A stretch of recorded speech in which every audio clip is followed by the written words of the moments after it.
willkommen zum Chakra Elevation Summit. Mein Name ist Clara Fink und ich freue mich wirklich sehr, denn heute wird es sehr spannend. Ich habe Lia Lohmann zu Und Gast. ich kann arbeiten, in der Tiefe die Illusion und die Hypnose langsam aufzuarbeiten. Während ich rede, arbeite ich über die Telepathie im Unterbewusstsein und im Unbewusstsein. Das heißt, es ist nicht ein Interview, sondern es ist ein Decoding, wo hier stattfindet. Und löse die Hypnose-Codes raus. Der wichtige Punkt ist, dass man erstmal weiß, dass die Erde viele verschiedene Zivilisationen schon beherbergt hat. Also mir wurden bekannt über 130 Zivilisationen, die aufgestiegen, gefallen sind, die sich weiterentwickelt haben, in die Sterne gegangen sind. Also auf der Erde selbst wurden schon über 130 Zivilisationen von Anfang bis Ende beherbergt.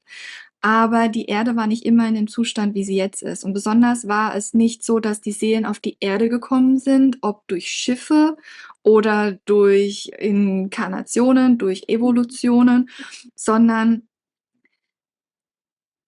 diese, diese Limitierung, wie es hier gerade ist künstlich hergestellt, ist technisch hergestellt und existiert so erst seit 12.800 Jahren circa. Und der Mond ist ein Biosphärenschiff, das hierher platziert wurde, als innerhalb des Sonnensystems, als Ausläufer eines galaktischen Krieges ein Planet zerstört wurde und mit der Zerstörung die Erde und auch die Venus und der Mars leider aus ein bisschen sich verschoben haben und aus der Achse und aus ihrem normalen Umlaufbahn gekickt wurden. Nach der Flut hat sich an alles langsam akklimatisiert. Die Zivilisation, die dort auf der Erde war, kam aus Innererde wieder raus und hat begonnen, die Erde wieder neu zu besiedeln. Aber unter den Leuten, die auch auf der Erde waren, zu dem Zeitpunkt, als Tiamat zerstört wurde, waren auch die Feinde, die eigentlich auf dem Planeten gelebt haben, Tiamat, der zerstört werden musste aus Sicht der Föderation, damit der Krieg endet. Und diese Spezies wollte die Föderation einsperren auf der Erde und hatte das in Kauf genommen, dass die andere Zivilisation, die zu dem Zeitpunkt dort gelebt hat, nämlich Lyra-Menschen, dass sie mit eingesperrt werden. Und die Föderation war zu dem Zeitpunkt sehr kampfgeschädigt und sehr schwach und hatte den Mond installiert und gleichzeitig eine Art Hologramm und einen Interferenzwellengenerator mit reingebaut. Dieser Interferenzwellengenerator wirkt eigentlich nur auf das Bewusstsein limitierend, aber nicht in irgendeiner Art und Weise limitierend. Aber wenn ich bedenke, dass alles Bewusstsein ist und dass mein Bewusstsein als Transmitter in die materielle Welt die Genetik benötigt, hat sich die Genetik irgendwann verändert und ist limitiert. Mhm. Und das ist das Problem, was wir jetzt auf der Erde finden. Aber davor sind unzählige andere Zivilisationen ganz normal haben sich hier entwickelt und hatten ein ganz normales fünfdimensionales Energiefeld. Und ein normales Energiefeld ist ein Torusfeld.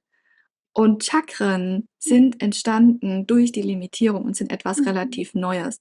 Und viele extraterrestrische, zum Beispiel Wesen, können mit dem menschlichen Energiefeld nichts anfangen, weil sie nicht wissen, wie man mit diesem limitierten Energiefeld überhaupt arbeiten kann.